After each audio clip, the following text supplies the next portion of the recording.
de la piscine de l'hôtel. Selon eux, l'eau y est devenue plus agréable, plus douce. Elle ne provoque plus d'irritation de la peau ou des yeux comme auparavant. Les gens y passent plus de temps. La thérapeute Nina Unterberger en est convaincue. Nous utilisons la technologie Grand'Air dans la piscine couverte à l'Oasis des Sens, notre espace bien-être. Ici, dans ce secteur, et aussi à la Fontaine à Lou.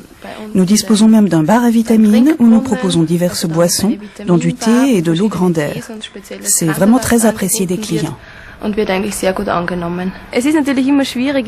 C'est toujours un peu difficile de se prononcer. Beaucoup de phénomènes naturels ne s'expliquent pas directement ou nous ne sommes pas encore en mesure de les prouver de façon scientifique. D'un autre côté, on ne peut pas non plus les nier. Avec l'eau Grand'Air, les gens se sentent bien. En plus, elle est naturellement très saine. Il n'est pas indispensable qu'un phénomène soit démontré scientifiquement pour qu'il puisse avoir un effet bénéfique. Le processus de vivification de l'eau mis au point par Johann Grander existe depuis 15 ans. Sa technologie est basée sur l'eau informée qui a le pouvoir de transmettre ses propriétés énergétiques à une autre eau. Autre surprise pour Helmut Peter, propriétaire de l'auberge du Cheval Blanc. L'eau, c'est primordial pour les brasseries. En fait, une vraie bière n'est élaborée qu'à partir de houblon, de malt et d'eau.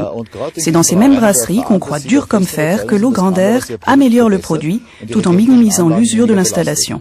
Alors on s'est dit, si chez eux ça marche, pourquoi pas chez nous? Georg Deil est brasseur corps et âme. Il fut le premier à expérimenter les effets de la technologie Grand'Air dans sa petite brasserie d'Osterberg, dans le sud de l'Allemagne. La qualité de l'eau est déterminante pour réussir une bonne bière. L'eau vivifiée amène-t-elle des différences sensibles sur le produit final? C'est ce que M.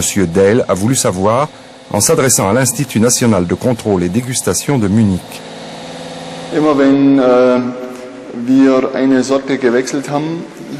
Lors de l'embouteillage de chaque type de boisson, nous en avons chaque fois fait transiter une petite quantité par une dérivation équipée d'un vivificateur Grand'Air.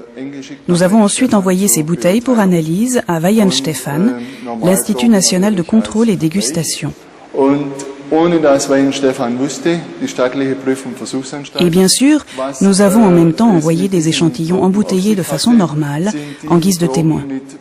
Et sans que personne à Weihenstephan ne sache de quoi il retourne, avec tous ces échantillons, ceux qui contenaient les boissons vivifiées ont été jugés bien meilleurs. Et puis ensuite, avec les boissons sans alcool, je me suis rendu compte que les bulles étaient devenues plus fines, vraiment moins grosses. Du coup, nos boissons sans alcool sont devenues beaucoup plus digestes.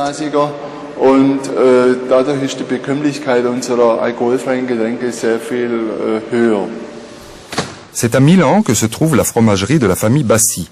Depuis que le lait est vivifié par le procédé Grand'Air, les spécialités fromagères de l'entreprise Bassi présentent une courbe d'acidité plus uniforme, ce qui donne au fromage un goût naturel, agréable au palais et qui ne laisse pas d'arrière-goût.